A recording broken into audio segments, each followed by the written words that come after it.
Okay, everybody. Hello, howdy, and welcome. Welcome to the presentation. Thank you so much for being here. We are live. I tell you what, we're live, by God. And I appreciate y'all being here.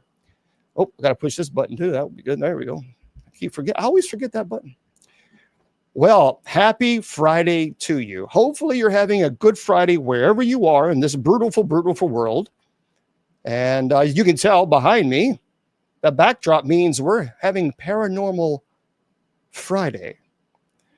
Paranormal Friday. So, I can't believe it's already Friday. I don't care what anyone says. Time is going too fast. It's going too fast. I don't know. I don't get it. All right, folks, let's get into the presentation. But first, let's talk business, shall we, if you don't mind? Hello, everybody. Welcome. I am Bishop James Long. I appreciate you all being here. And happy Friday to you. It's Paranormal Friday. We're going to have one heck of a good, scary show tonight. And what's going to be even more frightening is that it is a true story. If you don't know anything about this, you're going to be shocked. But first, this is what I want you to do. I want you to go to our sponsors' websites. All right? And that is kgradb.com. KGRAD as in dog, B as in bicycle.com. So we are running the show right now on KGRADB radio. Mr. Producer is behind the scenes pushing the buttons. And here's what's really cool. I ask you to please, for those of you who follow me, please do us a favor. I want you to go to kgradb.com. Click on the shop link. Now, when you click on the shop link, you'll want to click on my name, Bishop James Long. And we have some amazing products that are on that site. Some St. Michael products. We have St. Benedict products. Mr. Producer is showing it. Well, thank you very much. Thank you, Daxon. Mr. Producer is showing that there on the show page on KGRADB Radio and everywhere else. Look, here's what's so great about this. Number one, the products are really fantastic. They are really nice. And I'm looking at the screen now as he's showing everybody.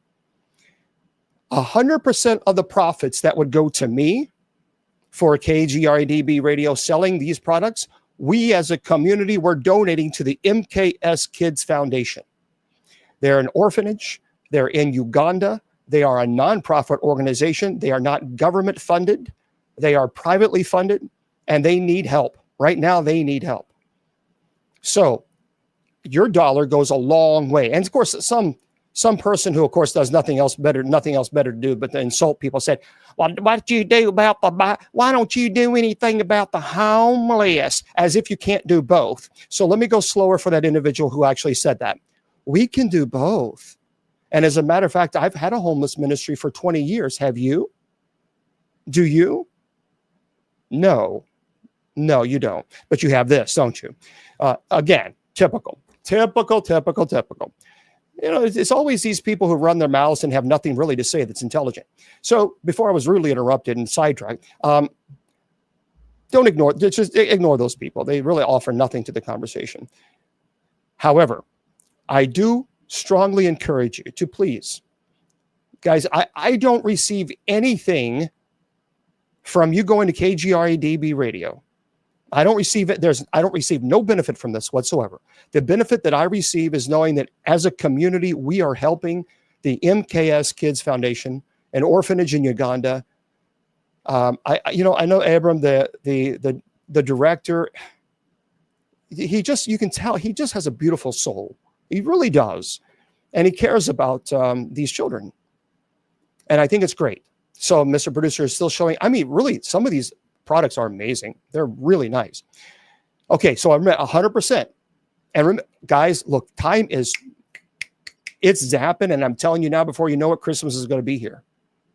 So buy your products now, and when you buy the products, you're helping not only KGRADB Radio, you're helping them because they are sponsoring.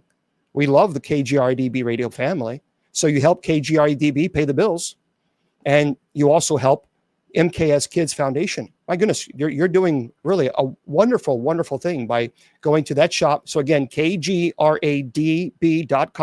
click on the shop link, and then click my name. Also, I want to let everybody know Well, let's go ahead. If you want to go to my website because you're really bored, have nothing else better to do, you can go to bishopjameslong.com. Okay, bishopjameslong.com. Yay. All right. Now, more importantly, if you want to go to the church's website, usocc.org, and we do have a night prayer later on tonight at 10 p.m. Eastern Standard Time. Please join us. We'd love to have you guys there. Now, I want to make an announcement because this is an exciting announcement for me. So I am almost finished writing a paranormal investigator's manual, a booklet basically from my perspective. This is a book, and I'm very proud of it. I think it's coming along nicely. I do have to kind of figure out how I'm going to make the front cover, the art of it. I have no idea how I'm going to do this. I don't know. I don't know if I want to just keep it bland. That's kind of boring because I'm not artistic at all. It is a paranormal investigator's manual. And so I'm going to have to figure that out. But once I have that part figured out, then I can put it all together. And this is what's really exciting about this. 100% of the profits that will come from this Paranormal's Manual book, 100% as a community, and I always say this because we are a community, we're going to donate that to the MKS Kids Foundation. So I am setting up, I've already spoken to them about their PayPal account. So I have to connect their PayPal account to the publishers and all this other stuff. That way, all the fund goes directly to them. And again, I think, you know, when we're able to help, look, when the good Lord calls me home, whenever that may be, I don't want people to remember Bishop Long as the person who was on Ghost Adventures or television shows. I want people to remember Bishop Long as the person that was very passionate about teaching and wanting to help people. That's the legacy. That is the true legacy.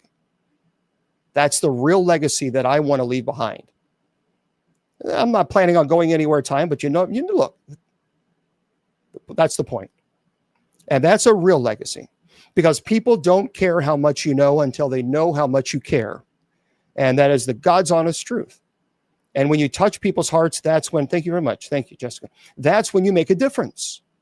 That's when you make a difference. Also, don't forget one more thing, and then we'll go into the show.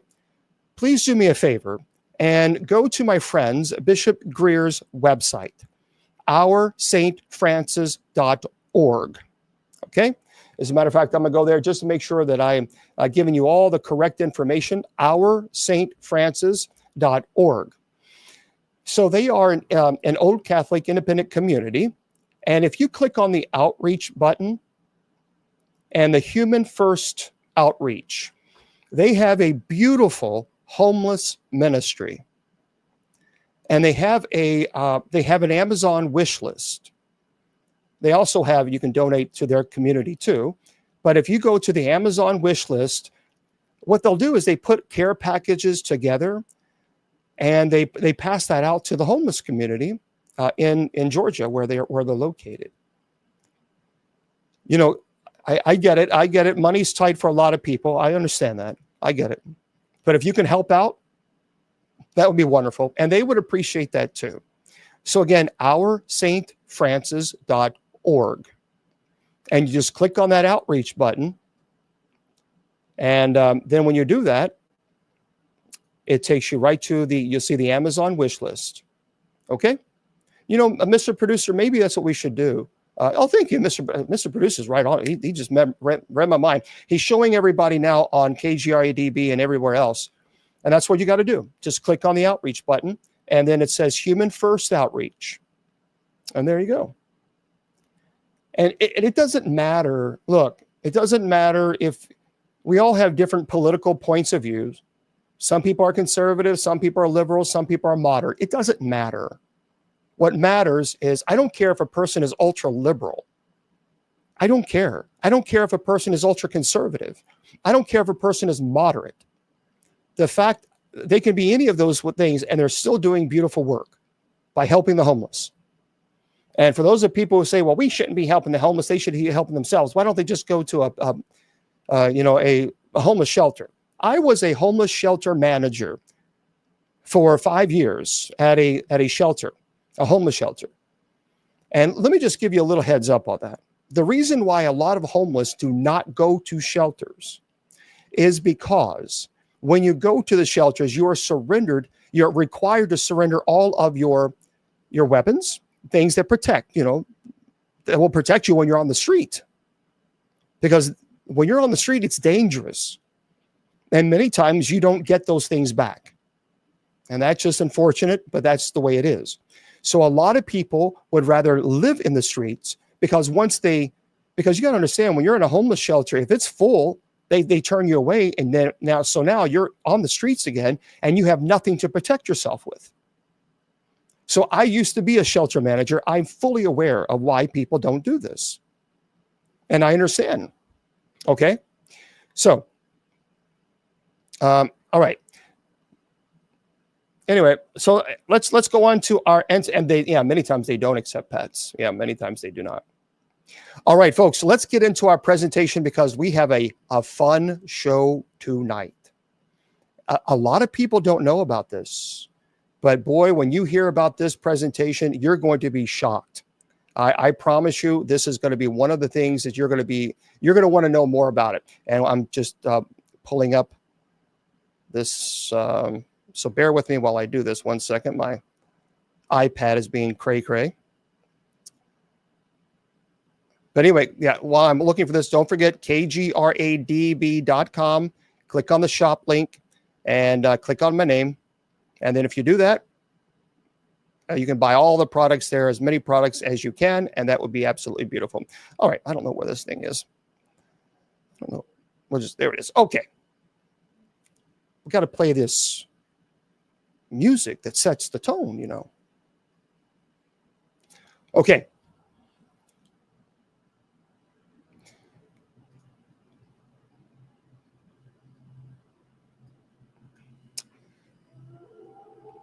The Codex Gigas, otherwise known, thank you, Mr. Producer, otherwise known as the Devil's Bible.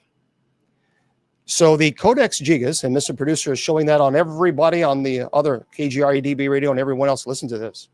It is no ordinary book. Standing nearly 3 feet tall, weighing as much as a small child, this medieval manuscript is the largest surviving book from the Middle Ages. Its colossal size is just the beginning of its very dark tale, known quite frighteningly as the Devil's Bible.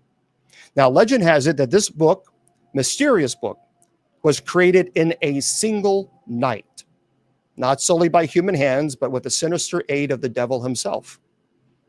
For centuries, historians and others, mystery enthusiasts, have been captivated by the secret that it harbors. Its haunting illustrations, bizarre contents, chilling myth of its origin. What could compel a monk to strike a pact with such a malevolent force? And why does this ancient manuscript continue to baffle experts this very day? So together, we're going to delve into the truths, theories, and enigmas surrounding one of history's most fascinating artifacts. It is impossible to discuss the Codex Gigas without marveling at its sheer physical presence. The manuscript is not just large, it is a behemoth, almost otherworldly.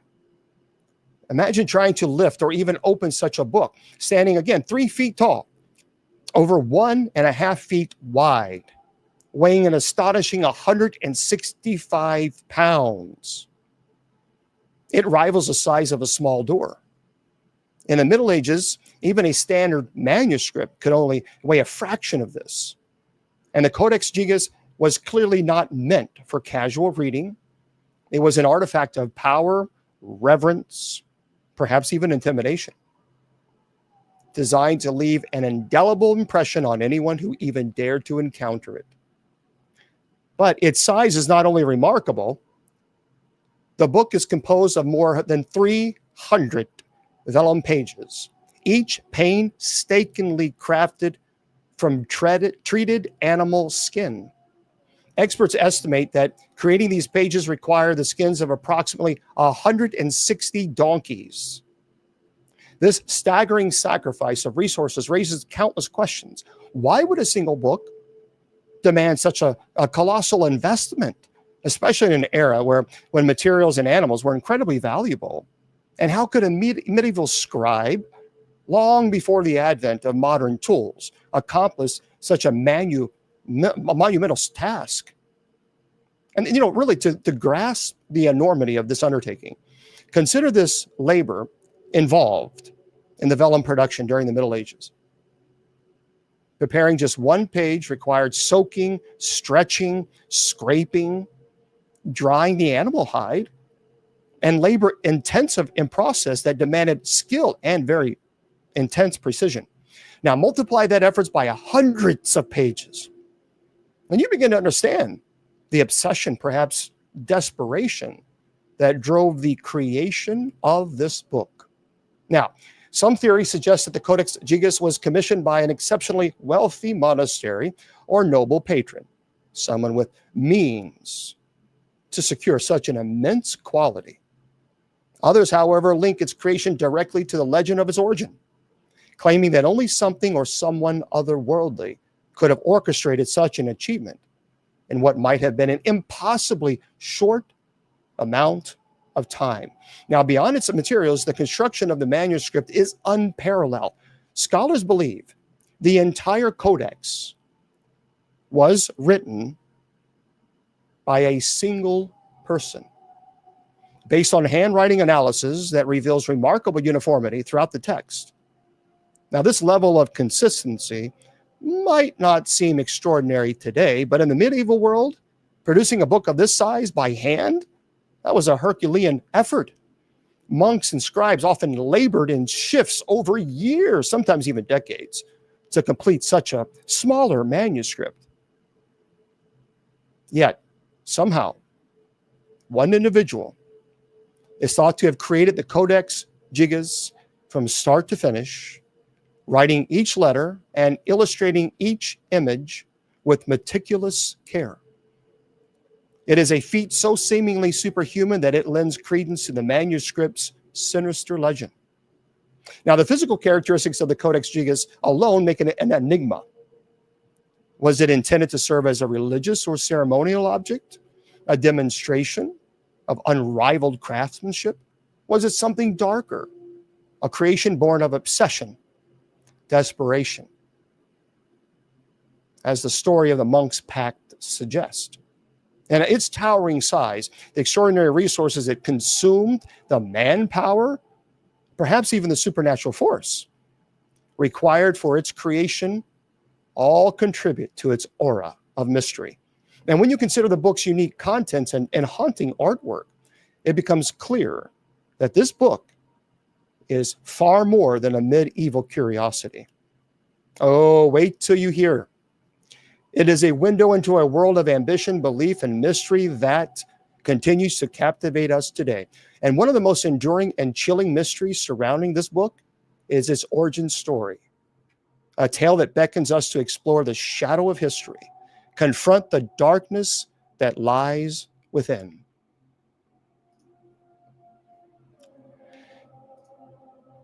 Here's the story. And this, my friends, is a true story that some of you are going to be truly shocked, stunned, and thinking, how on earth could this be possible? But it is.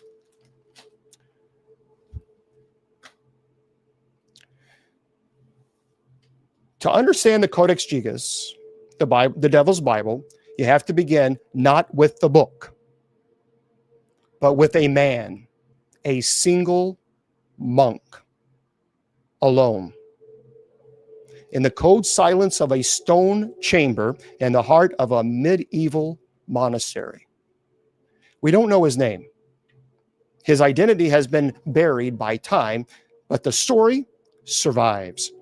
And what it suggests is something almost too terrifying or impossible to believe. This man, this monk, broken his sacred vows. Some say that he was actually caught practicing forbidden magic. Others believe that he dared to question the authority of the church, or worse, Some legends say that he actually denied God entirely. Whatever the sin, his punishment, friends, was final. And what was his punishment? Sealed inside a wall, alive. So this was a brutal, ancient unaliving known as immurement. No trial, no mercy, no final words, just bricks, mortar, a slow suffocation. But as the stone wall was laid, the monk begged for his life. He wept, he screamed, he pleaded for just one last chance to redeem himself. And that, my friends, is when a cruel deal was struck. So the abbot, whether moved by pity or even a darker curiosity, made him a promise. Listen to this. The abbot said, if you can write a book that contains the sum of all human knowledge within a single night, your life will be spared. He only had one night. The room obviously felt very quiet. There's no way that a person could write an entire book on the sum of all human knowledge in one night. Stone walls still unfinished, and the monk nodded.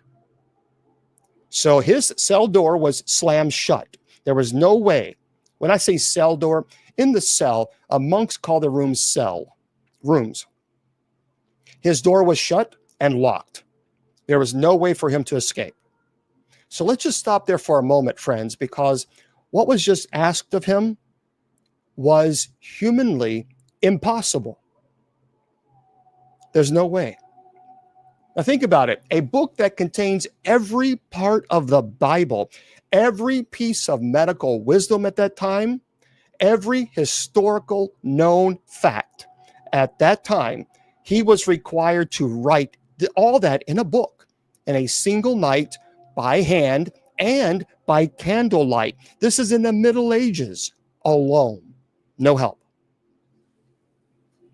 He did not even have parchment or ink when he was locked in.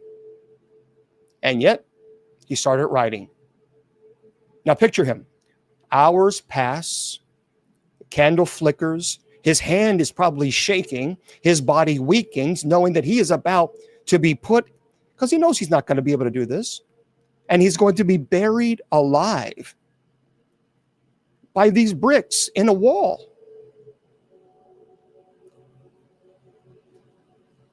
So he dips into a makeshift ink made from crushed plants and ash, scribbling page after page until his fingers bled. He's falling behind. The book grows larger and heavier. The air thickens. There's no possible way he can finish before sunrise. And desperation creeps in. He drops his quill because he realizes there's no way he can do this. And he does something that he never thought that he would.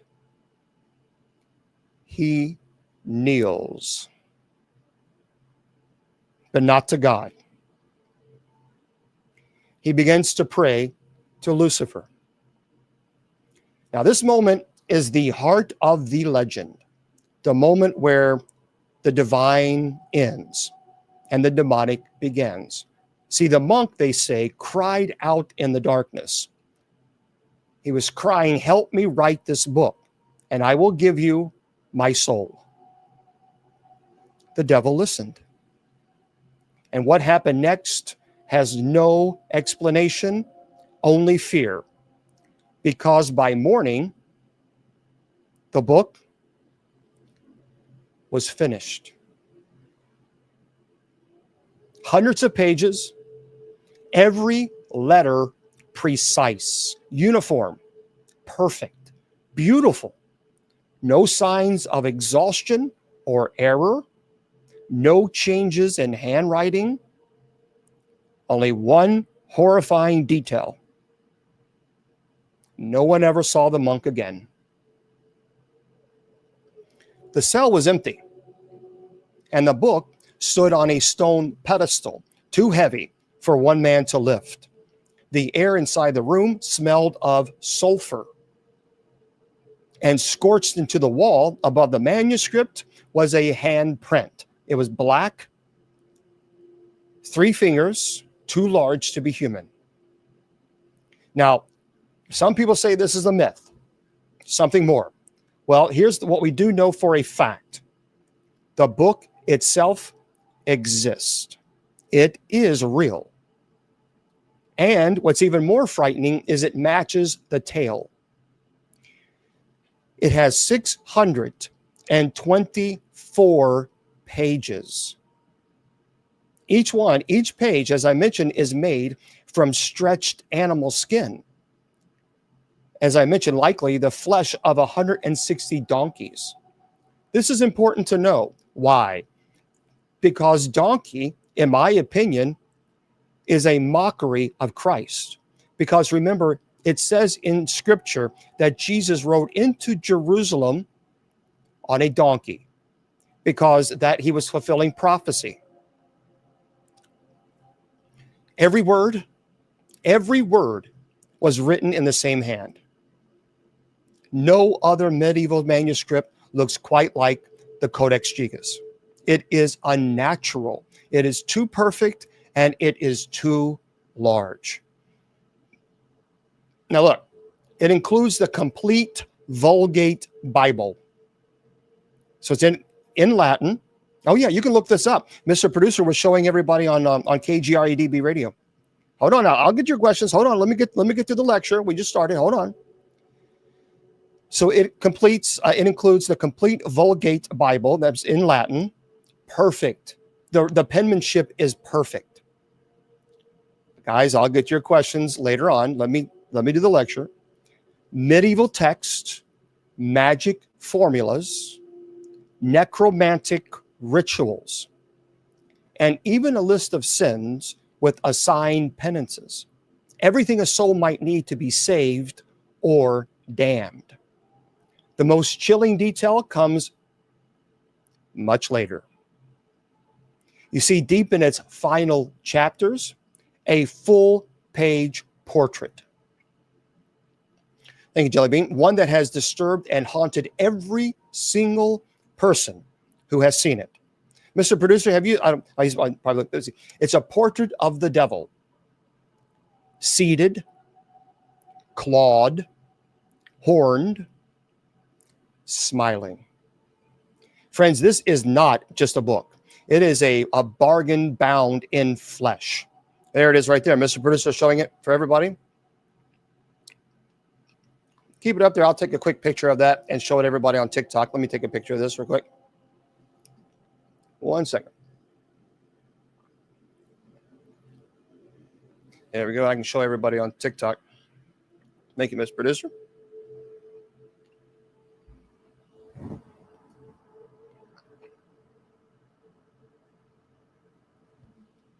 Okay. Now, it may be, if the legend is true, which many people say it is, it may be the devil's most powerful artifact on earth. The monk may have vanished, but the book he left behind, the Codex Gigas, has endured. It's not just a manuscript. It is a monument. So these are all the details, the specifics of it. It is bound in raw animal hide, 35 inches tall, 20 inches wide, and 8.6 inches thick. It weighs 165 pounds. It is the largest medieval manuscript that's known to exist. Way too heavy for one person to lift, too wide for most shelves, and unlike any other Bible that's ever been created. So the monks who first found it referred to it in whispers.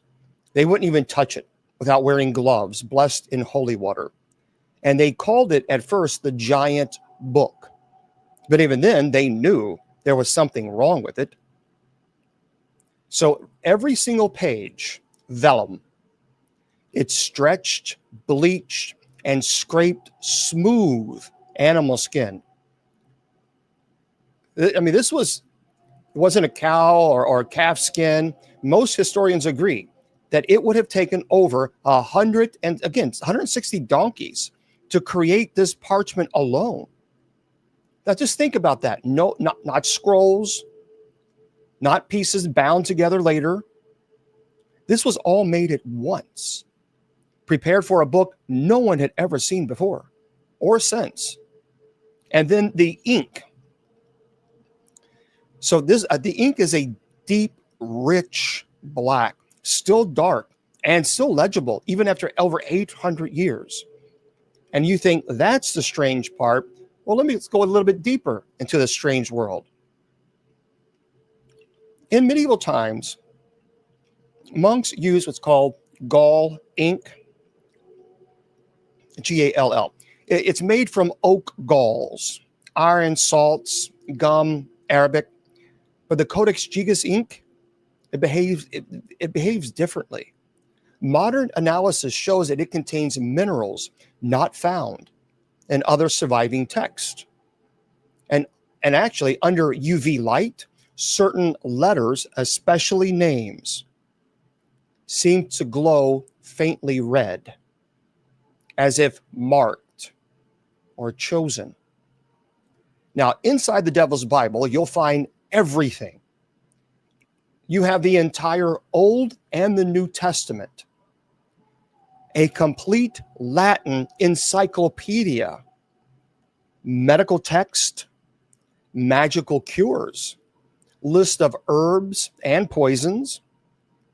There's a calendar of saints, and even a guide to exorcisms. Finally, the Chronicle of Bohemia. So it's a natural history, one of the land where the monk was punished and where the devil may have been summoned. All of it handwritten in the same steady, unwavering script. No shaking, no fading, no corrections. Imagine, just think about that for a sec. Imagine copying the Bible alone by hand. It would take almost 20 to 30 years. But this book, one day, one person. And scholars say the same thing over and over again. This amount of work by one man is unnatural and impossible. And then, by the way, there's page 577. Yeah, Mark, 577. It doesn't matter how skeptical you are. When you see this page, something inside you twists. As I mentioned, that's where he's found the devil. Not as a fallen angel, not as a serpent, not even as disguised as a man, but in full horrifying form. By the way, he fills the entire page on page 577, nearly 2 feet tall. That's how tall it is. Blood red skin, 2 tall curved horns, clawed hands and feet, a forked tongue, small beady eyes too close together. And again, it's a grin that's far too human. Okay, I'll show you again.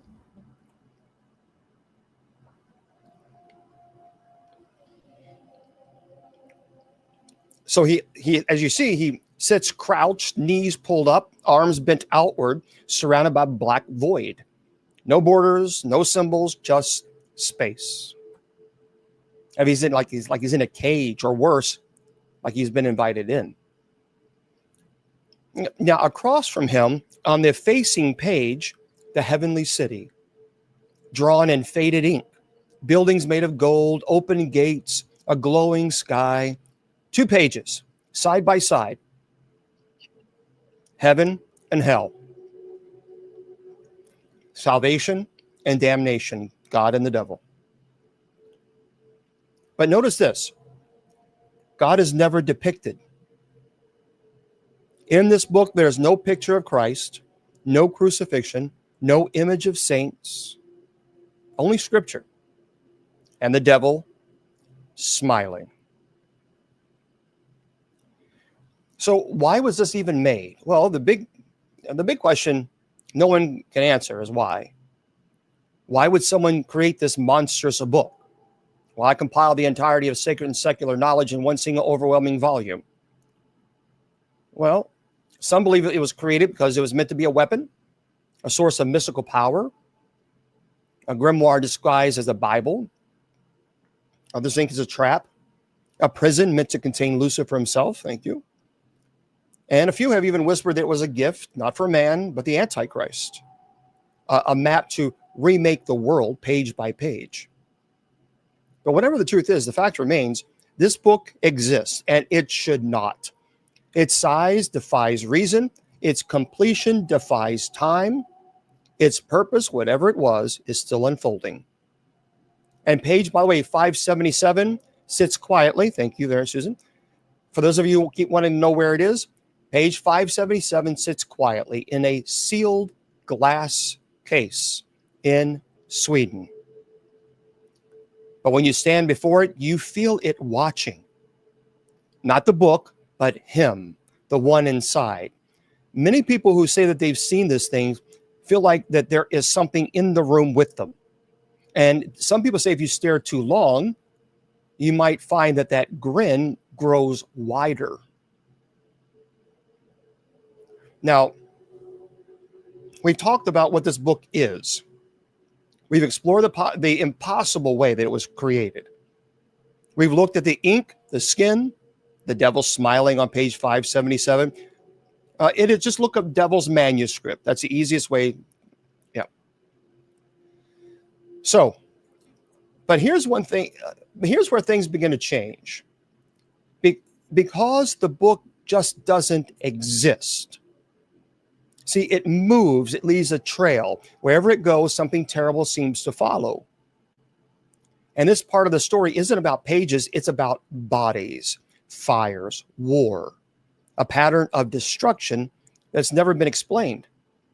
The Codex Gigas was born, as I mentioned, in a Benedictine monastery in the kingdom of Bohemia. It was a very peaceful place. It was quiet. It was sacred. And we're going to go into a little bit deeper into this monastery now. That changed after the book was completed. Records actually say that the monastery fell into complete chaos. Once the book was written, it was crazy. First, disease. Then violence. After that, a total and complete financial collapse. All in the monastery. And by the end of the century, the entire monastery was stripped of power. Monks were scattered, or they passed away, and the book, the Devil's Bible, was moved and carried by monks to another holy site. And again, what happened? Disaster. The cycle would repeat itself for centuries. Wherever the codex went, misfortune followed.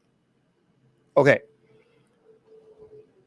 So guys, I appreciate the questions. One more time, just hold on to your questions, because if I start answering all these questions, then we'll never get through the lecture. So just hang tight. I promise you. I've got a lot of chat rooms open right now. So this is not specifically geared at one person. Just keep in mind. So, it's very negative. Yeah. By the way, it passed into the hands of scholars who mysteriously disappeared. It was housed in private collections until those families were wiped out by plague, fire, or even madness. Now, here's a little bit of history. One nobleman who owned it in the 1500s began obsessing over it. He isolated himself.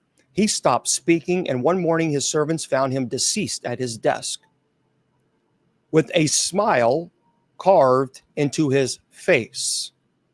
That was the same grin that's as in the devil on page 577. Some people say this is where they got the Joker and the cutting from this. Now, the most infamous chapter begins in 1648. Europe was drowning in the chaos of the 30 Years' War, and one of the most brutal conflicts in human history. And that year, Swedish forces stormed the city of Prague.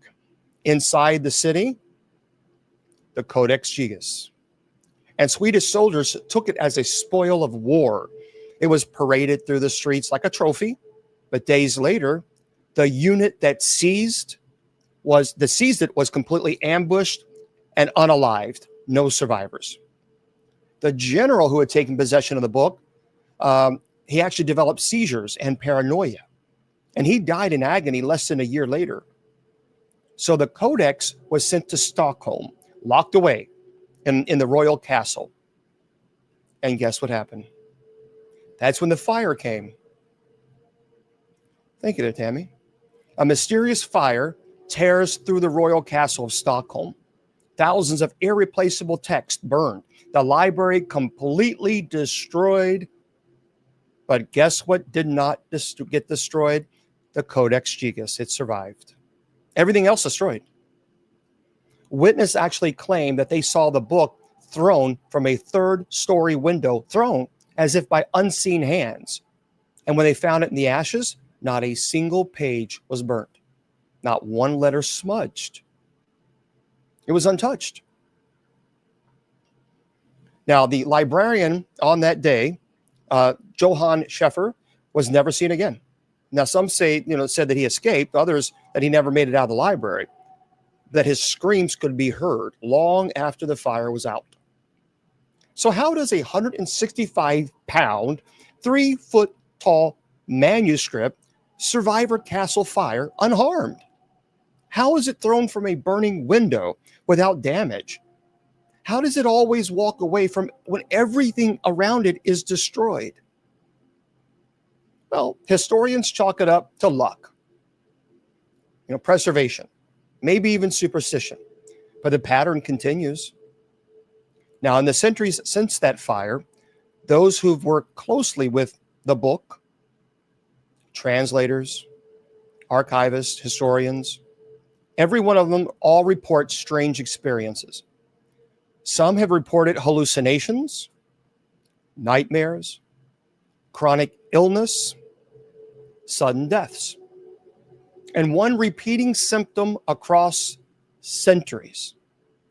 Every one of them experience unshakable guilt. A feeling that they've seen something they should not have. That the book actually marked them. So very interesting. In 1973, a Latin scholar named Eric Palm attempted a full modern translation of the Codex Gigas. He isolated himself in a private study room. He didn't want to be interrupted, working alone. He began losing weight. He completely stopped answering all calls. And he began writing strange symbolic characters into his notebooks.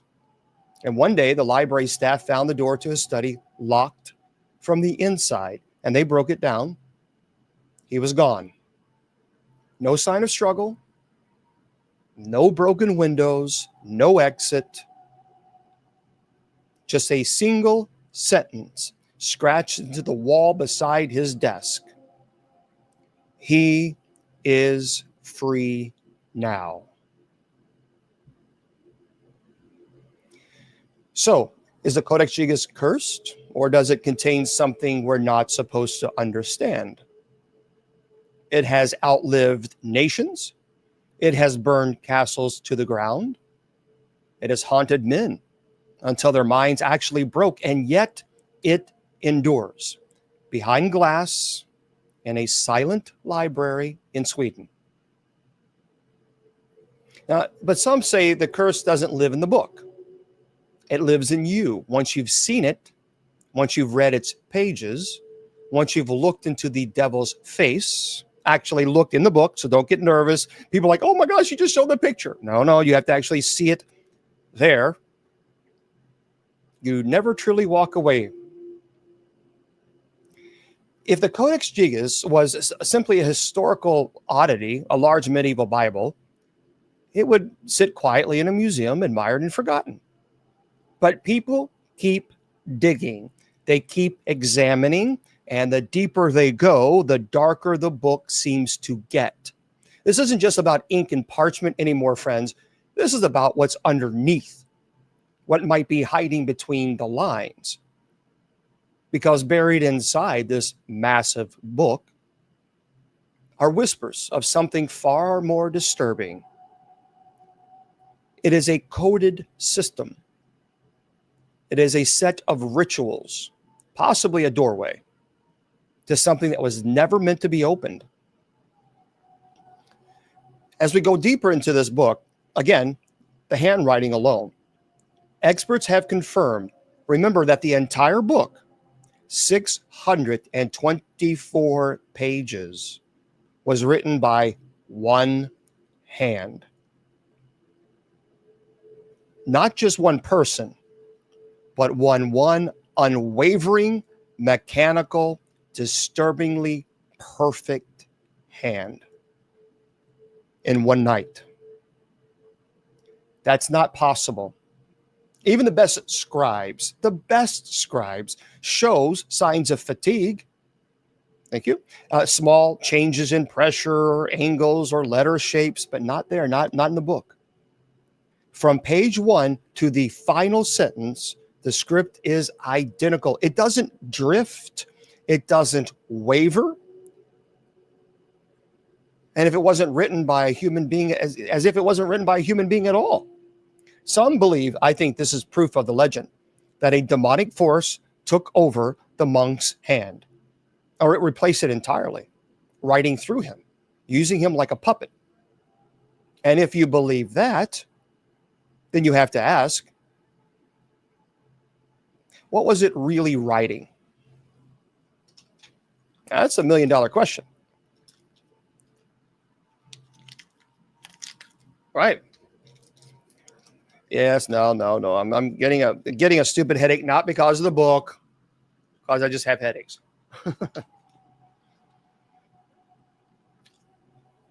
It just happens. Now, but here's what's even crazier. Listen to this. And thank you for Eli for liking. Thank you, everybody, for liking. But what was it really writing? 12 pages, by the way, are missing from the Codex Gigas. They weren't torn out in anger or by accident. They were removed deliberetely with precision. Cut so cleanly, you never know they've even been there. Unless you measured. Now, scholars can only guess what was lost.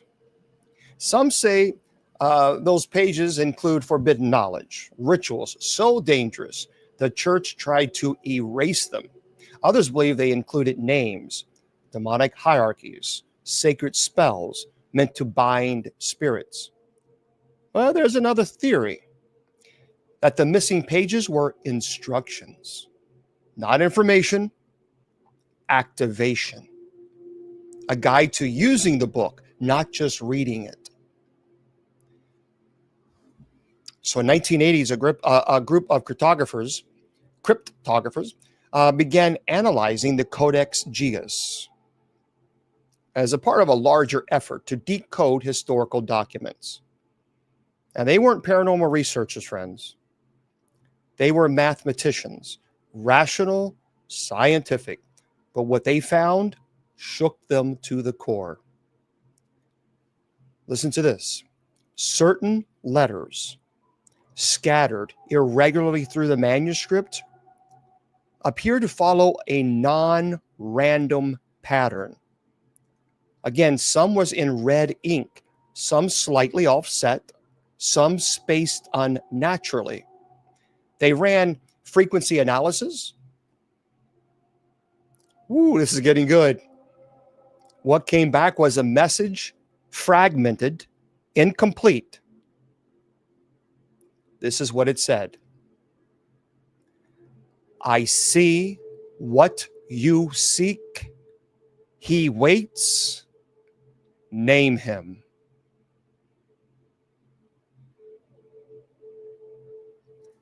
So these are mathematicians And they were able to see through many of the frequencies and the patterns. And they said they clearly see, I see what you seek. He waits. Name him. Well, I know exactly what that means. When you get so desperate, sometimes people will do anything and everything they can for fame, fortune, followers, that they make a pact with the devil. And what this means is the devil sees what you seek. He's waiting for you just to name him, to make a pact. So again, I want to make this very clear for everybody to understand. These were people who were cryptographers. They were mathematicians. They were rational. They were scientific. And they saw certain letters that were scattered irregularly through the manuscript. They clearly saw a non-random pattern. So it was non-random. That was purposely done. Some of these letters were in red and slightly offset, and they were able to say, okay, they kind of did frequency analysis, and that's where they came. So the group disbanded shortly after. Write down your questions, guys, and I'll answer them later. The group disbanded shortly after. 2 members later claimed that they were warned to stop. Not by a government agency, but by a church. And they never said who warned them, only that the warning wasn't human. Now, the portrait of the devil on page 577 isn't just as decorative. Some occultists believe it serves a specific purpose, a summoning focus, a gateway. In the 1800s, French European mystics developed a ritual centered around it. They called this ritual the midnight mirror. And here's how it supposedly worked. You sit alone in front of the devil's image, and exactly midnight, you light 3 black candles, each representing a different sin. You chant the names of demons associated with those sins while staring directly into the eyes on the page. If done correctly, they said, you wouldn't see the devil. You wouldn't see the devil move, but you feel his breath. And there were reports and stories and small rituals carried out in secret societies. One man, Julien Marteau, a French occultist, claimed to have completed the ritual in 1889. And he said, quote, it was not a vision. He came out. I no longer need the book. He is with me now. A week later, his body was found in a locked chamber, surrounded by torn pages from other Bibles. Burn marks covered the floor. No fire occurred. The only surviving object in the room was a single illustration. The devil, ripped from the Codex Gigas. So people who work closely with the Codex have often said the same thing. It feels like the devil is looking back at you. And visitors report unease, a pressure behind their eyes, a smell like burning copper or sulfur. Some say that they hear faint whispers near the glass case where it's kept. Nothing loud, just enough to make you feel like you're not alone. And then there are the dreams. Translators, archivists, curators, all reporting vivid nightmares while working near the book. Dreams of black halls, twisting corridors, laughing voices, something watching them from the dark. So the Codex Gigas was made to look like a Bible, but maybe it isn't about salvation. It's not a book about salvation. Maybe it's a door, a lure, a system of invitation. And all it needs is for someone to finish what was started, to speak the right words, decode the pattern, summon the author. And if that day comes, the devil may not be smiling from the pages anymore. He may be smiling through you. You know, most cursed objects cause misfortune by proximity. Painting, a mirror, a doll. But the devil's Bible doesn't work that way. It doesn't have to be in your house. It doesn't need to be to touch your skin. Sometimes just reading through the pages, many people say, is enough. Studying it, trying to focus too much on that devil. People are drawn into this Codex Gigas, often don't realize what they're inviting in until it's too late. And by the way, in the last 100 years, more than a dozen researchers have tried to translate the Codex Gigas in full, cover to cover. None have finished it. For example, Dr. Joseph Landa, a respected medieval linguist, in 1974, he began a private translation effort, locking himself in the National Library of Sweden after hours, and he called the project an act of redemption. He made it to 187 pages in before he stopped. His final notes: the letters rearrange themselves when I sleep. They whisper in Latin and something older, something angry. A month later, he left the field entirely, never published again. And when asked what happened, he simply said, some knowledge is too loud. So in the 1990s, a contemporary curator was assigned to the Codex Gigas during renovations in the library in Stockholm. He began sleeping in the archives, said he didn't feel safe at home, said the book felt calmer when he was near it. So co-workers said he would sometimes be found whispering to the devil's portrait, not chanting, not reading, whispering. And his contract ended, he refused to leave the building. So security found him hiding in the basement, surrounded by candles and Latin scribbles on the walls. He hadn't eaten for 3 days, but he had one request. Just let me keep reading. He's almost finished speaking. Now, in 2011, a team in Prague attempted something bold to create the most accurate digital copy of the Codex Gigas ever made. See, they didn't believe in curses. They believed in data. So they created ultra-high resolution scans of every page, every mark, even the devil's image. It was going to be open to the public, free even to view online. But something went wrong. Hard drives corrupted. Backups disappeared. 4 computers crashed permanently.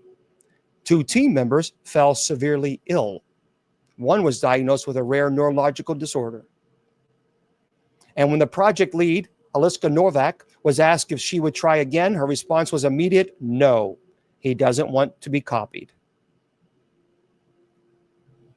And then there's the ones who's never even touched the book, never even studied, just visited it.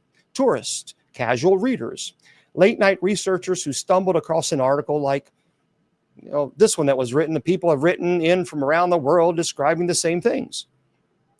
Vivid nightmares, cloister burnings, pages flipping on their own, a red cloaked figure at the foot of their bed, always silent, always watching, waking up with Latin phrases in their minds that they've never learned, the sounds of quills scratching somewhere behind them when no one is there.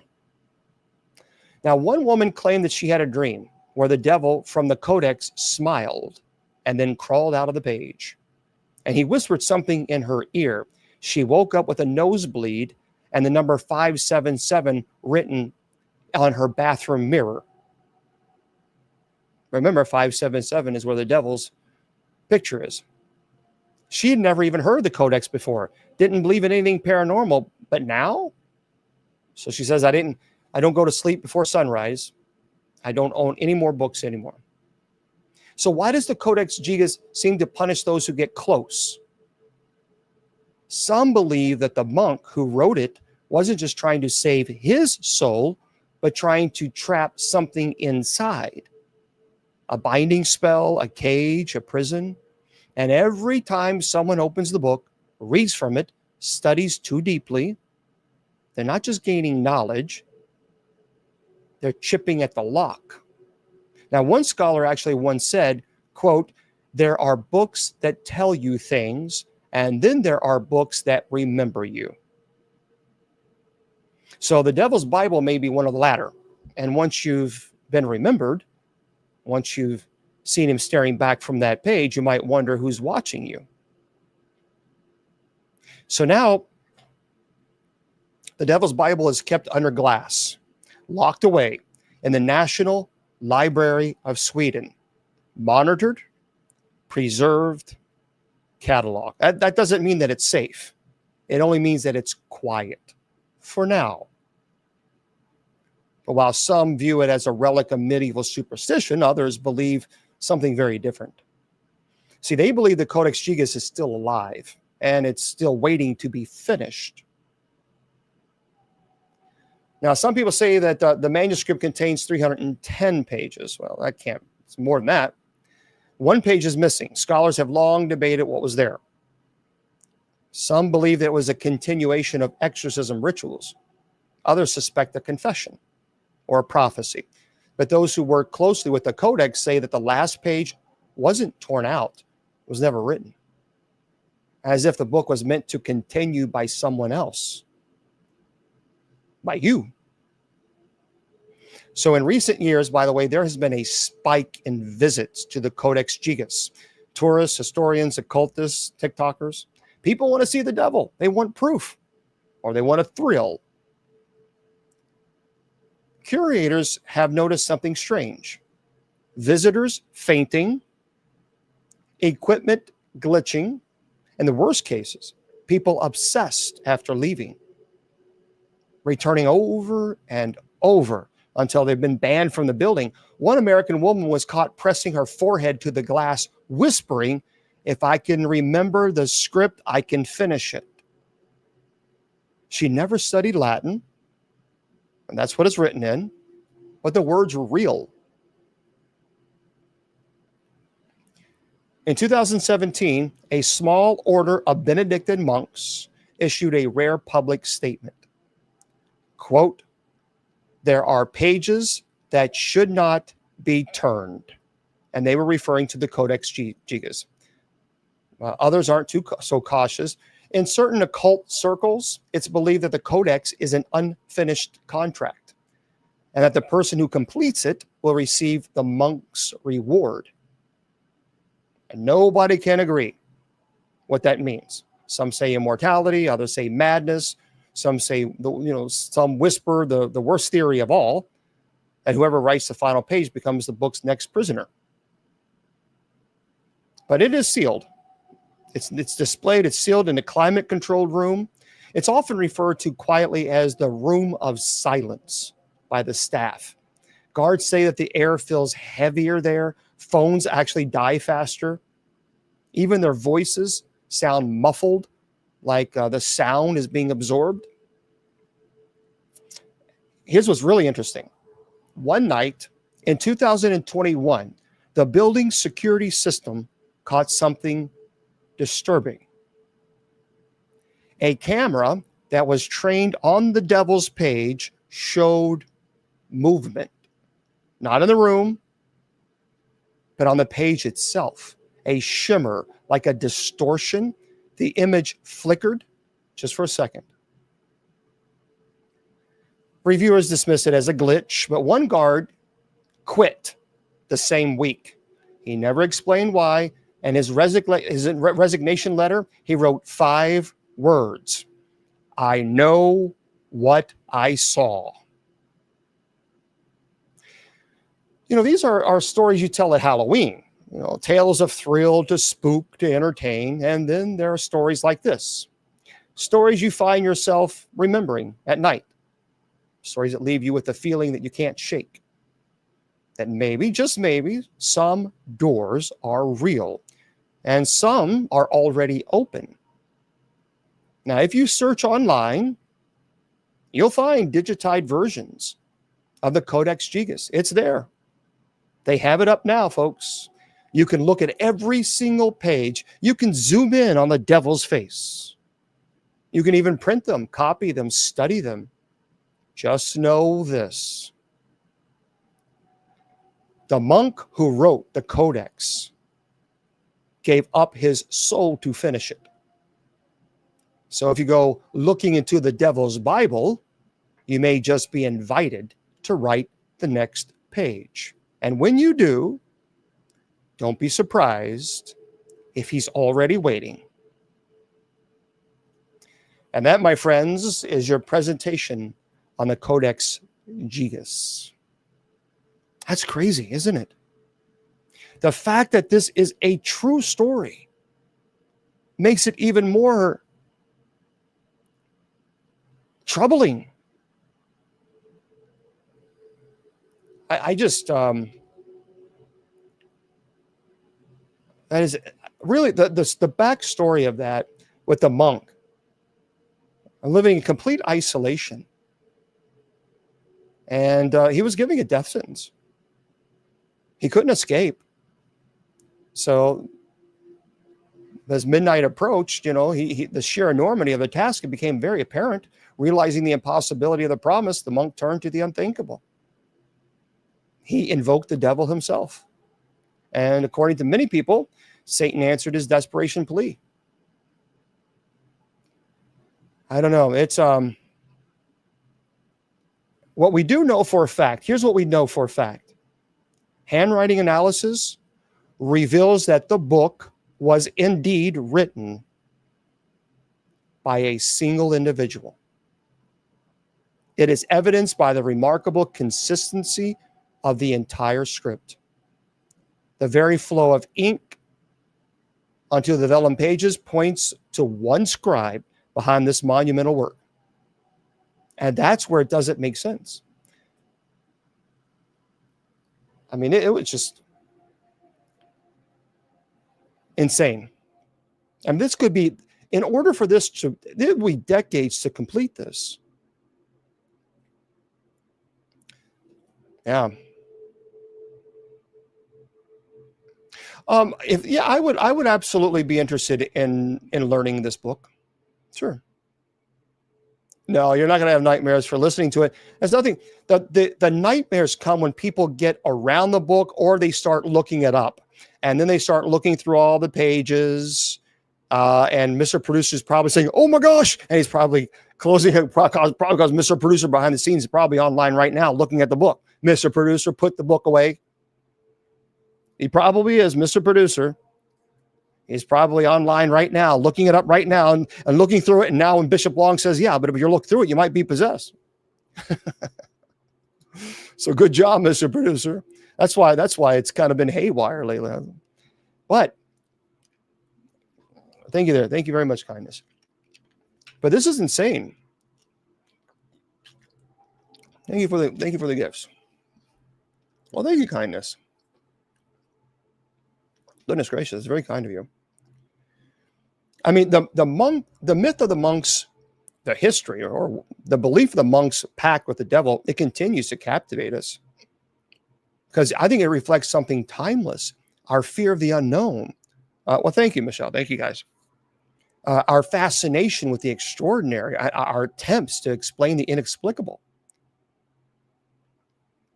So, science certainly has rewritten parts of the legend, but the mystery behind the motives and obsession of the Codex Gigas, the creators, it still lingers. And that's what's so frightening about this thing. The full page portrait of the devil himself is, and many of you have seen this picture before. Online, I guarantee you have. And you probably didn't know where it comes from. Well, now you know where it came from. And it's the picture of the devil, it takes up the entire page. Remember, it's 2 feet tall.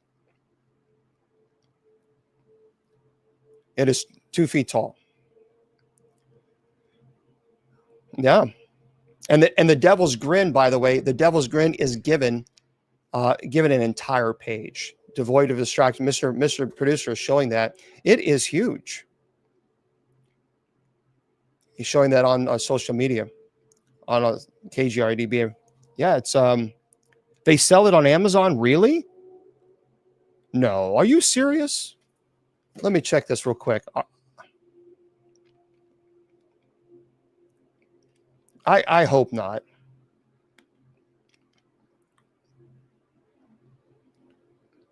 Let me just.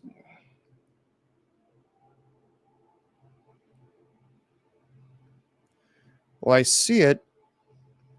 I hope it's not the actual copy of the book. Maybe it might be explaining what it is.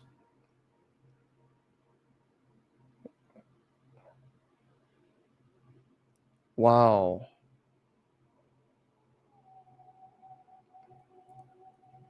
A book was designed looking about entirely into the chilling world. Okay, the largest surviving. Okay. So this book here is the definitive guide to the real contents. No modernized spells, no fictional embellishment, just deeply researched. Wow. I hope that, you know what? I hope this, it may be just a guide. I'm hoping that it's not an actual copy. Oh no, that's not showing. Thank you there, Sheena. Thank you. It's not actually, I don't see the copy. There's a book there. That's insane. We have to, thank you. Thank you guys. I mean, the most straightforward explanation suggests that it serves as a spiritual warning.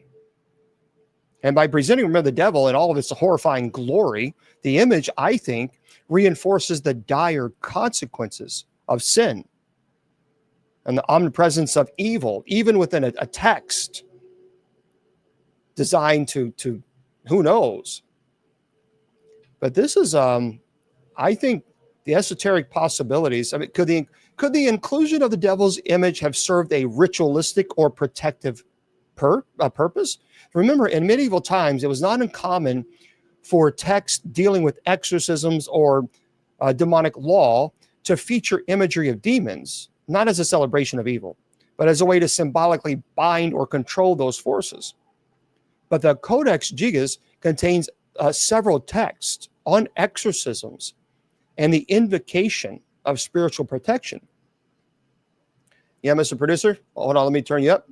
All right, so I just looked on Amazon, and there is the Codex Complete Volume. It's a 3-book series. I'll share it on the screen. I was kind of shocked myself, but it's claiming that's what this is. I'm gonna just bring it up quickly on the screen. I don't know. Oh wow! Yeah, 3-book volume. So I look at the price too, of course, but it looks like it might be available. It's broken up into 3 segments here. The Codex Complete Volume 3-book series. I posted the link in the private chat. Okay. So I don't know if that's it. Maybe you can look it over, but I find that kind of alarming and shocking too that they have this thing available out there. That is insane. Yeah, see volume 1, volume 2, volume 3 here. Wow. Yeah, thank you for letting me know. Thank you for letting everybody know. That's didn't get very good rating though. It's only, boy, that's tell you what, some people are not liking that at all. Let's see. So waste of money. This book isn't even readable. Misinformation hype, no picture. Poorly thought out series. Copies of the pages were small, but the real issue was that the 3 volumes available doesn't even have half of the original book. This is what the book looks like. Well, yeah, I mean, let me just show you this. You're not going to get possessed by me just showing you something. This is, if you get an idea, let me show you how small and perfect print it is. Look at this.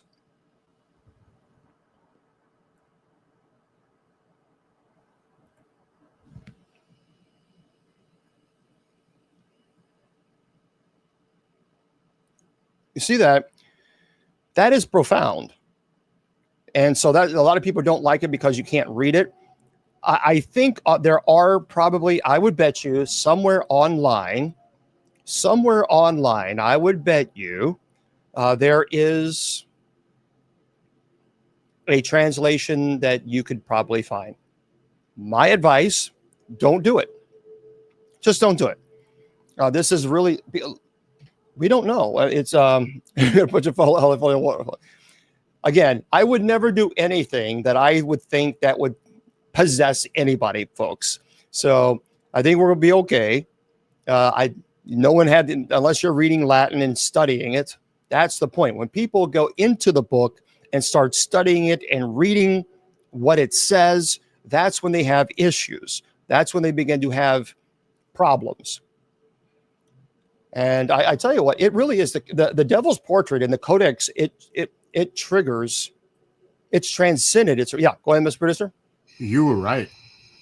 It is maybe not so much on the Amazon, but I have no interest other than you speaking about this topic tonight, because I didn't even know about this until you mentioned about doing this on the show tonight. And just like you said, I'm going to share the screen. Check this out. Again, you would have to be able to, like you said, to read it. Yep. But look at this. And this is a PDF. And this is, look how long the PDF is. It's 612 pages. So it is online. Yes, I don't want to show no more because I'm freaking out actually on it. But yes, you were right. Somewhere online, you just mentioned it, and I just did a search based on what you said, and look. And I'll bet you everything that there is a website that not only has it online, but I bet you anything there is a website that has it in English. Yep. All right, I'm freaked out enough. See you later. Now, look, here's the deal. Now, again, I want to say this. I want to make it very clear. The people who have issues are people who know Latin, and they are able to get into it and translate it. That's when you have some issues there. It's when you're able to translate it and people become obsessed with it. My friends, let me make this perfectly clear to everybody who is either listening to me or watching or both. This is exactly what happens. There is no difference between this book and these things that you're collecting that are known to have demonic attachment. These items. People are buying items, haunted items, like crazy. And that is the thing to do now because they want to find out if it's real.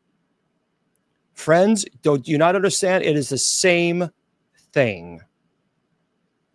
There's a lot of people who are buying items online that's claimed to be, for example, claimed to be demonic or have a demonic attachment. And then people buy them. They're buying them left and right. One, you have no idea the history of this item that you're purchasing. Two, if the person says it's demonic, why in the hell are you buying it in the first place? Maybe you should leave it alone. That would be the best thing to do. And people are buying these haunted items and then they're putting them in their home. You got to think about this. You have no idea. And I've said this before. The person who is selling you this item, you have no idea what they've done in their home. Did they put a curse on the item? Did they ask a demon to attach itself to this item? You don't know. You have no idea. And you're buying this item. And then let's say that you do bring it home. And now you have activity occurring in your home. So people are doing this at an alarming rate. And this really is becoming a problem. Because now it's the hot item thing. It's a hot thing to do now because people, they want to do, they want to get clicks. I'm working on a situation right now where a person went online to let's say an auction site. Let's just say that. And there was a doll, and this person who is selling it said, "Oh, it's an old doll, and it has at least 5 demons attached to it, all this other stuff. Well, this person think whatever, so they buy it, they bring it to their home. The activity becomes violent, very violent in their home. They contact the person who sold it, And the person who sold it even sent them a message and said, well, yeah, I do dark magic. I told you there were 5 demons. And so the person said, well, why didn't you tell me? I told you. I did tell you. It says in the thing, there are 5 demons that are attached to this. So the person who sold that doll did these evil demonic incantations to have demonic spirits attach themselves to this doll. And now this person brought this item to their home, and now they're having violent activity. Well, that's the problem. You were told, and you have no idea what the person is doing who has this doll or item before they sell it to you. Stay away from these items. Stay away from them. There's nothing good that will come from owning them. But this book, in my opinion, is quite dangerous, and it certainly is very frightening. It's one that it should be left alone. Okay. Oh gosh, yeah. Yeah, thank you for saying that to me, Mr. Producer. So anyway, that is the Codex Gigas. Why tempt fate? But this is a fascinating story. And what's really fascinating about it is that we know the book exists. So this is not just urban legend that, okay, yeah, there's no proof in it. No, there is a physical book that does exist in the Library of Sweden that is behind lock and key. And that's pretty frightening. Okay, so let's get into some of our articles that we have. And then we're going to, because we have a little bit of time. Yep. Well, thank you very much. Thank you, Sheena. I appreciate that. Thank you for being here. Okay, folks, TK Randall writes us, listen, a mystery disc shape object was spotted in Antarctica on Google Maps. Well. So an eagle-eyed Google Earth individual has discovered a strange disc-like object on the Antarctic ice. Anomaly hunters have spotted some unusual things on satellite images over years, and this is the latest example, which looks like a dark saucer-like disc half embedded in ice. It's no exception. It truly is amazing. It is situated 90 miles from the coast of Antarctica. It can be found at 66 degrees, all these other words.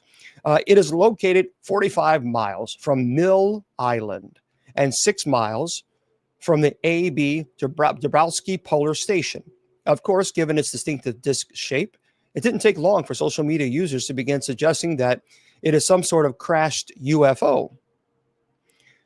But is it really as it seems? Well, zooming out, the angle is a little misleading.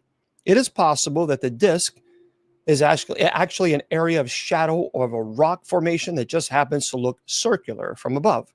According to Professor Ethan Davis, a glaciologist, University of Newcastle, the most likely explanation is that it is in fact a small lake of water situated within a rock basin. There's a small patch of snow, and the warmer lake water has a lower degree, so it absorbs more solar radiation. Anyway, if you have not seen this, take a look at it. It is interesting. When you look at it from this angle, I mean, it kind of does look like an object, a disc shape. So just type in mystery disc shape Antarctica, and it will come up to you. It really is it's a cool picture. Speaking of UFOs and aliens, yeah, it is interesting. TK Rana writes this as well. An interstellar visitor shows signature of industrial production. Well, new spectroscopic data from observations of the object have hinted that it might be artificially constructed. Well, you know what we're going to talk about, and this was just recently published today. The object known as 3I Atlas was first revealed on July 1st following its discovery by the Asteroid Terrestrial Impact Last Alert System, a robotic astronomical survey which uses multiple telescopes to scan the night sky for small near-Earth objects. Believed to measure 12 miles across, the object is heading toward the inner solar system at 152,000 miles per hour. While many scientists believe that the 3I Atlas is likely to be a comet, others, such as Harvard professor Avi Loeb, maintain that it could in fact be under intelligent extraterrestrial control. Now, a new paper analyzing spectroscopic data recorded by a very large telescope has highlighted a peculiar anomaly in the plume of gas surrounding the object.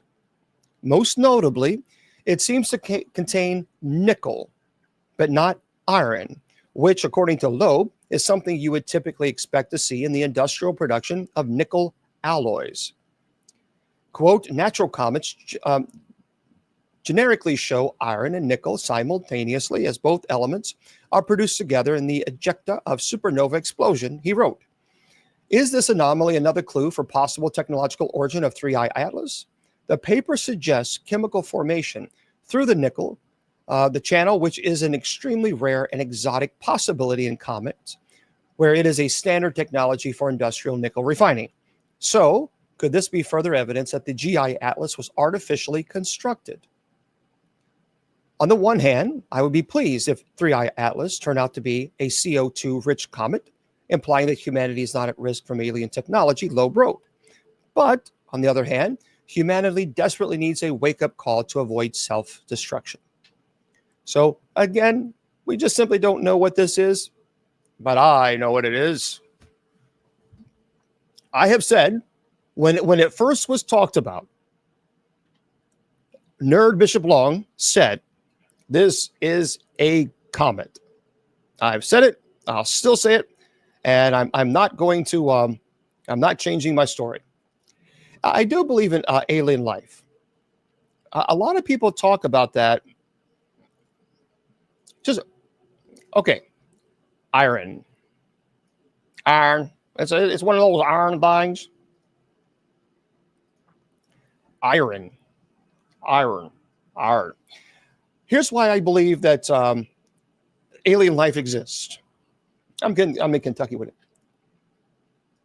If we're talking about strictly of the odds of alien life existing somewhere in the universe, I believe the probability of alien life existing in the universe is very high. I would even say close to 100%.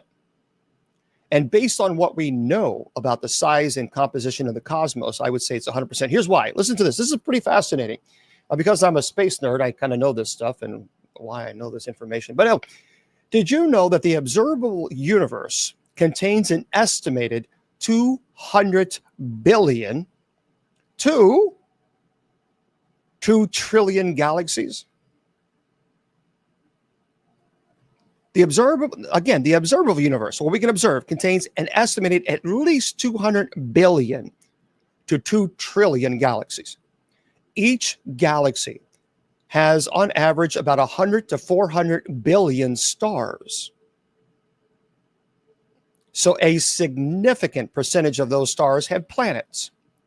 By the way, NASA's Kepler mission found that 40% of sun-like stars may have Earth-sized planets. And that means there are likely tens of billions of hundreds of billions of potentially habitable planets in our galaxy alone. And there are trillions of other galaxies. So speaking of science, statistically speaking, with such a staggering numbers, the odds of Earth being the only place where life it's astronomically low. However, if you think about the odds of intelligent, let's say you're thinking, well, what about of intelligent life? Technologically advanced life, something like us. Well, I would say scientists are probably less certain. By the way, there's the Drake equation, and that estimates the number of advanced civilizations in the Milky Way. Suggests anywhere from a handful of thousands, but the range is huge because many factors really are unknown. So I would say the odds of some form of life existing somewhere else in the universe, over 99%. Odds of intelligent, space-faring civilizations, well, it's possible. It's unknown. Maybe rare, maybe common. We just don't have the data. But if you look at it alone, remember, friends, there are billions of galaxies, billions, even trillions. Do you know, and I've said this before, do you realize that from Earth to Jupiter at 42,000 miles per hour, it takes 10 years to get there? 10 years from Earth to Jupiter at 42,000 mile per hour rocket. And we are a small solar system.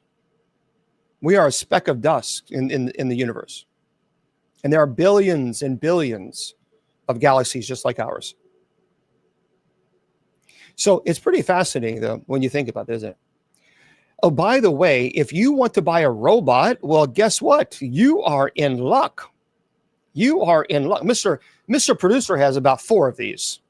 Because Mr. Producer, you know, he's a cool cat. He's in with all the technology, and, you know, easy for me to say, technology and all this. I don't understand all this technology stuff.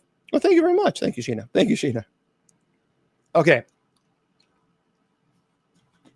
God made the universe. As a matter of fact, even the Roman Catholic Church said, the Pope said, well, their chief astronomer said, it is not incompatible to call yourself a Christian and still believe that alien life exists. But if you want to buy a robot, you can for $6,000. True story. Kieran writes this: China's Unitree Robotics, Unitree Robotics has put out an affordable humanoid robot with some interesting capabilities. I think this will be pretty cool. So you might have noticed that humanoid robots are having a bit of a moment from Tesla's Optimus to AI's Figure 02. Well, machines are no longer just science fiction. They're walking and in some cases cartwheeling into the real world. Now, China's Unitree Robotics, best known for its nimble quadruped robots, has unveiled something that's turning heads: the Unitree R1. For one thing, it is a humanoid robot priced at under $6,000. That's not pocket change, but it orders a magnitude cheaper than it's robust in its class, and which can run into tens of hundreds of thousands of dollars. Some of them can. The R1 packs serious mobility, sensors, and AI potential into a package that could fit into a university lab, workspace, or even, if you're adventurous, your living room. The Unitree R1 is around 1.2 meters tall and weighs roughly 25 kilograms. I have no idea what 1.2 meters, how big is that? How many inches is that? Or how many feet? Yeah, 1.2 meters. How many feet is that? What, 5, 6 feet tall? 4 feet tall? But it'd be pretty interesting. It makes it compact and relatively easy to move around. It's equipped with 24 to 26 degrees of freedom. 3 feet. All right, 3 feet. So it's 3 feet tall. Given it a surprisingly human-like range of motion, it can walk, squat, wave, balance, kick, and according to Unitree's own demos, pull off athletic tricks like cartwheels. Well, it's loaded with sensors, cameras to see in 3D, microphones to hear where sounds are coming from, wireless connections to talk to other devices. Its built-in computer can handle both what it sees and hears at the same time. You can give it a little extra computing power if you buy NVIDIA's Jetson Orin, a high-performance computer often used in AI projects, which retails for about $180 or $200.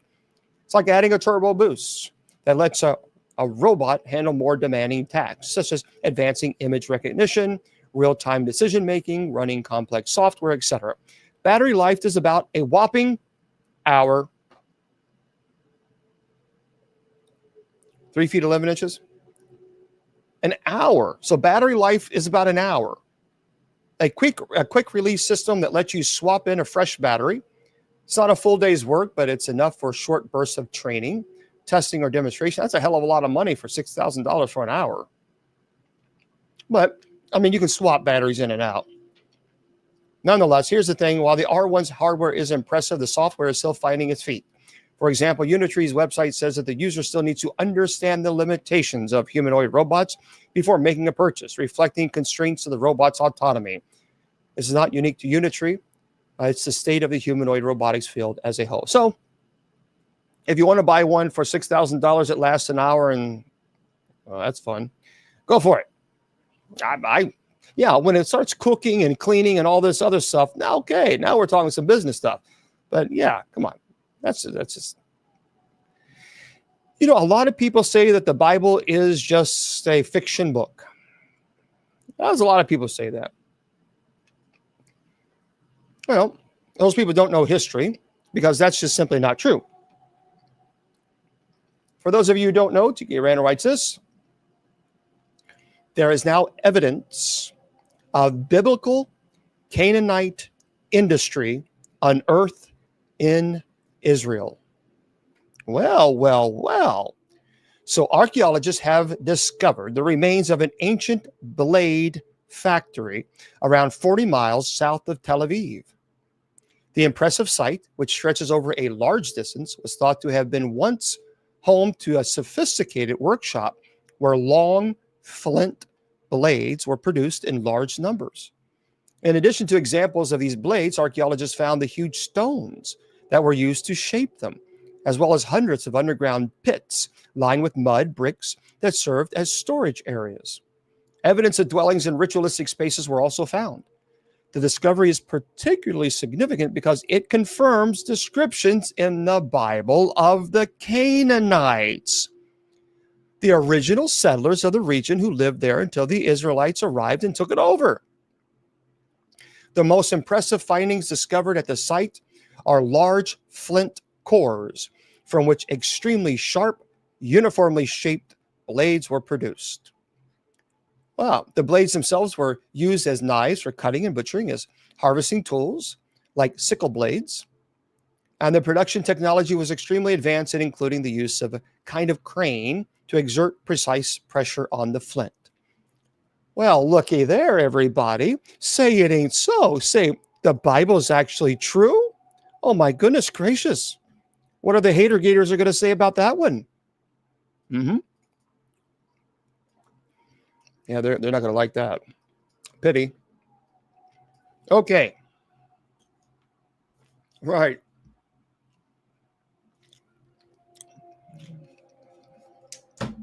Everyone, Mr. Producer is going to charter a boat. A great big boat. And we're going to go to the Bermuda Triangle. Mr. Producer is going to, it's all expenses paid, right, Mr. Producer? All expenses paid. Mr. Producer is going to take care of that. True story, he's probably having a heart attack right now. But there is a new documentary that offers an explanation for the Bermuda Triangle mystery. Randall writes this as well: thousands of people have disappeared within this unassuming region, and now we might have an answer as to why. There are few mysteries as enduring as the Bermuda Triangle, an expansive ocean in the North Atlantic that spans the area between Florida, Bermuda, and Puerto Rico. And over the years, the region has become synonymous with the unexplained disappearances of ships and airplanes, often with no trace of them or crews ever being found. Now, in recently resurfaced Channel 5 documentary entitled The Bermuda Triangle Enigma. Is Mr. Producer's name Noah? Yeah. The documentary is called The Bermuda Triangle Enigma. University of Southampton oceanographer Simon Boxall has put forward what he believes to be the most likely explanation for the Bermuda Triangle phenomena: rogue waves. And there was a time when the idea that a sudden, disproportionately massive wave could appear out of the blue, sink an entire ship, was a little more than nautical folklore. But it wasn't until 1995, in fact, when a sudden huge wave actually sunk an oil drilling platform off the coast of Norway, that the reality of these gigantic freak waves was brought into sharp focus. The truth is, rogue waves can and do happen, but scientists do not still fully understand why. Now, according to Boxall, the region encompassing the Bermuda Triangle may be particularly prone to rogue waves due to its meteorological conditions. Even if rogue waves did explain why ships have disappeared, however, it doesn't quite explain why aircraft have also vanished over the region. Perhaps the true explanation is that multiple phenomena here are at play at the same time. So if you want to look it up, it's called the Bermuda Triangle Enigma. And it doesn't. I mean, okay, I can buy the ship situation, but yeah, but the planes doesn't answer that. So we simply do not know. We simply do not know. Oh, yeah, waves so high it reached the sky. By the way, for those of you who like Bigfoot and cryptozoology, I don't know if you've heard this story, but listen to this one. This will make you go, either roll your eyes and say, oh, please tell me more. Randall writes this. It says, a man claims to have found Bigfoot remains in New York State. Mr. Producer is up in this area. I'm just wondering if this is Mr. Producer. If this is Mr. Producer saying that he has found Bigfoot remains. I'm just saying. I mean, he is in that area. Well, a team headed up by a self-professed Bigfoot expert has allegedly discovered the remains of one of the creatures. The dubious claims comes from courtesy of Charles Snake Stewart. He's a Bigfoot enthusiast and a father of three who has spent years investigating the mystery within the some mountain region. According to reports, his team discovered a Bigfoot corpse in the woods, and now it is on display at the Horticulture Building at the Great New York State Fair from August 20th until September the 1st. The creature, which has been named Dak, is said to be 8 feet tall, muscular, covered in brown thick hair, has a facial features described as a mix of non-human and ape. Analysis of its scat has allegedly revealed that it is an omnivore, eats both meat and plants. If all this sounds too good to be true, however, it's likely because it is. Critics argue that the corpse is little more than a costume and a mask. The fact that it is necessary to purchase a ticket to go in and see it doesn't exactly help. By the way, if you want to go see it, you can look on it online. You can see some of the images of Dak in the local news report. But anyway, if you don't want to, go look online and just type in Dak, D-A-C-K, Bigfoot. And I'm sure you're going to be able to see it there. And nonetheless, it's one of those, right, I'm sure it's there. I do want to get to this one before, because my gosh, time goes by too fast. Boys and girls, for those of you who don't know, the black moon, a black moon is coming. But what exactly is it? Well, thank you. All right, Randall writes this as well. Actually, no. Astronomer Laura Nicole Dreisen took a look at some of the different types of lunar events. There's been a lot of buzz online about the August black moon happening later this week. Well, actually, it happened recently, didn't it? While you probably heard of the blue moon before, this might be the first time you've encountered its ominous surrounding counterpart. You're not alone. In fact, the blue moon or the black moon are astronomical terms. So what is a black moon? Well, its current definition has nothing to do with the actual color of the moon. So basically, it's circular. It's very, very simple. As a matter of fact, I'm going to, one second, let me scroll down here. There it is. The black moon this month is a seasonal black moon, and it's happening on August 23rd. Too late, but the next calendar, put it on your calendar, August 31st, 2027. So you got to put it on your calendar. If you, the next, by the way, seasonal blue moon will be on May 31st, 2026. So anyway, for those of you who are like moons and what is a black moon? What is that moon? What is this moon? Okay. Yeah, that's kind of crazy. I saw that one. 1 second. I'm seeing which one I like.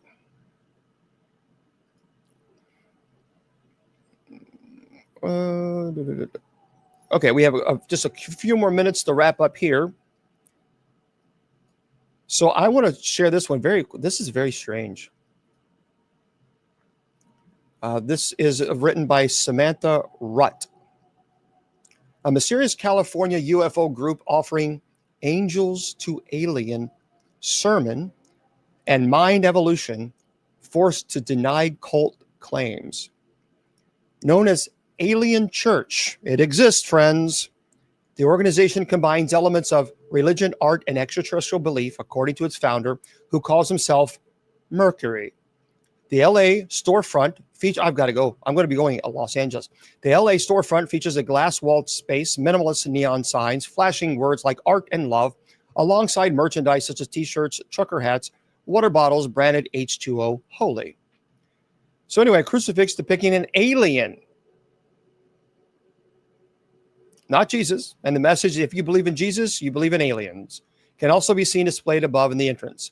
Inside, shelves hold 3D printed objects, including crowns of thorns, while a painting modeled after Da Vinci's Last Supper replaces Jesus and his disciples with aliens.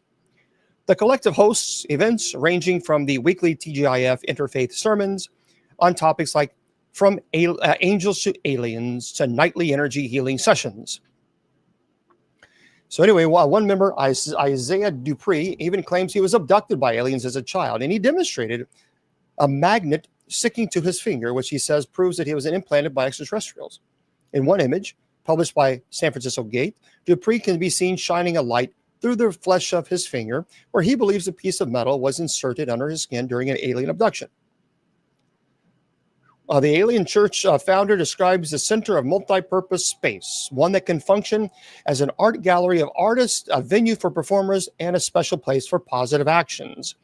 Now, the group promotes unity and belief in a higher power, along with the idea that aliens have seen much more of God's creation than humans.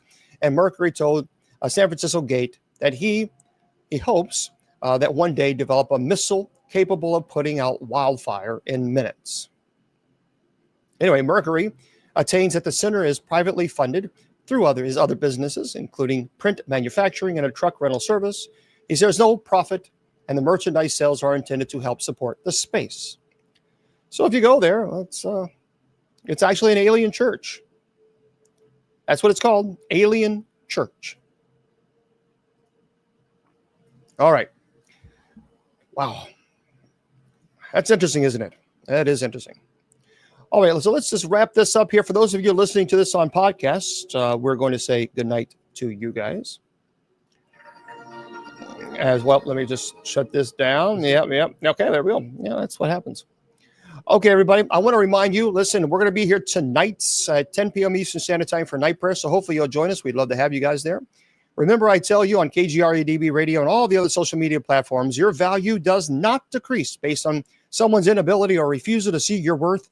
You are priceless, and don't let anybody tell you or convince you otherwise. Good night.